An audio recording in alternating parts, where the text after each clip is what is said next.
On the field, number 30 was linebacker for the Clay-Chalkville Cougars. Mekail Evans loved sports. You know, he would go to the Y in his extra time and he'd stay all day. By all accounts, a great kid, a beloved big brother and teammate. But the Evans family changed forever one night in April of last year. After a day at the Y, Evans headed for the shower at home.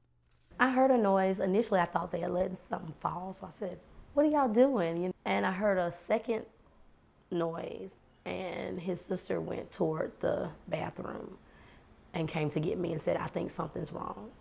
And so we went in, and he had collapsed. They were not able to resuscitate him.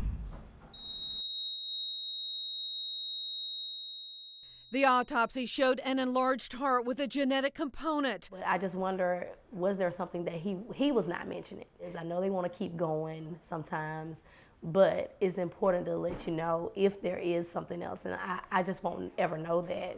Experts say while there may be warning signs such as palpitations, shortness of breath, fatigue, even passing out, not always. Fainting while exercising, family history of someone dying suddenly before 50 years of age, those should be made known to your physician. The most common reason for sudden cardiac death in the teenager is some sort of heart abnormality, a cardiomyopathy, an abnormality of the muscle.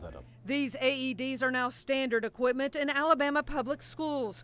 Dr. Lau, who heads up pediatric cardiology at Children's Hospital, says 5 of his patients survived because the external defibrillator shocked their hearts back into rhythm. Some of them were exercising, some of them were after exercising, one of them was standing outside waiting for his mother to come pick him up.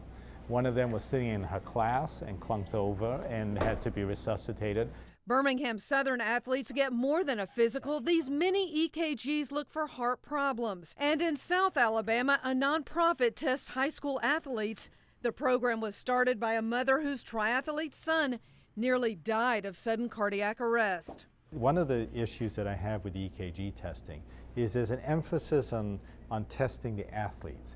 And while it happens more commonly with the athletes, there are a number of my patients who were not athletes or weren't doing anything athletic when the event happened. Evan's mother will never know if an EKG would have uncovered her son's heart problem. She does, though, take comfort knowing his story has helped another family's player.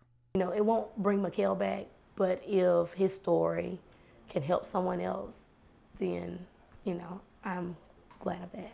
Important questions to ask your schools and athletic trainers. Where are these AEDs located, and has someone been trained recently to use them?